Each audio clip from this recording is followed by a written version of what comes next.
we often think that we can hide from God, and we know in the back of our minds that God knows everything, but we act like the things that we do in private are hidden from God. And this is sometimes referred to as practical atheism.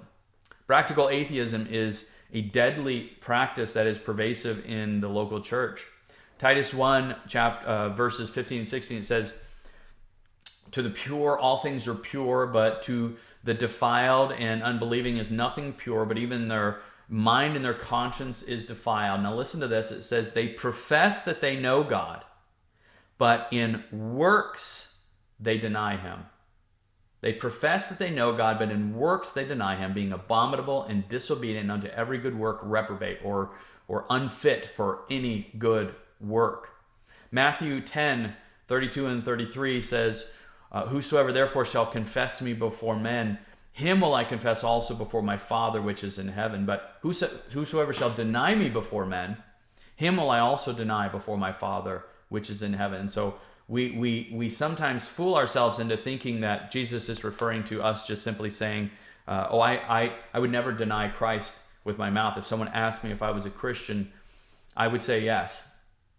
But in Titus, what we just read, it says that they profess that they know God, but in works they deny him. In other words, it's not flowing out of their heart. To the unbelieving who practice external religion, nothing is pure. They have a profession that they know God, but with their works they deny him, and they are just unfit for any good work. So a few verses later, Paul tells us that we should deny ungodliness and worldly lust, and we should live righteously, strive to live righteously with godly lives in this present world. He says that we should be looking for the blessed hope and the glorious appearing of the great God and our Savior, Jesus Christ.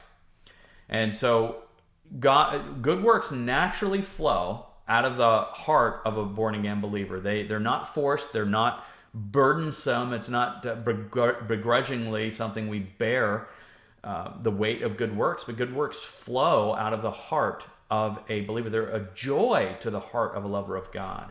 And so this is a distinguishing characteristic of those that are truly born again and those that are not. The good works that people are doing in Titus are denying him because they're not consistent.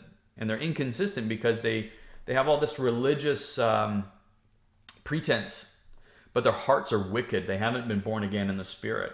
And so by their works they deny him. They also may be doing these other good works, tithing on mint, sound familiar, or praying in the temple, or all of these things, giving to the poor, giving alms. Those are not the works that Jesus is concerned with here. With their works, they deny him. That means that they are abominable, they're disobedient to what God had said, and they're just unfit for any good work. So Jesus knows our hearts.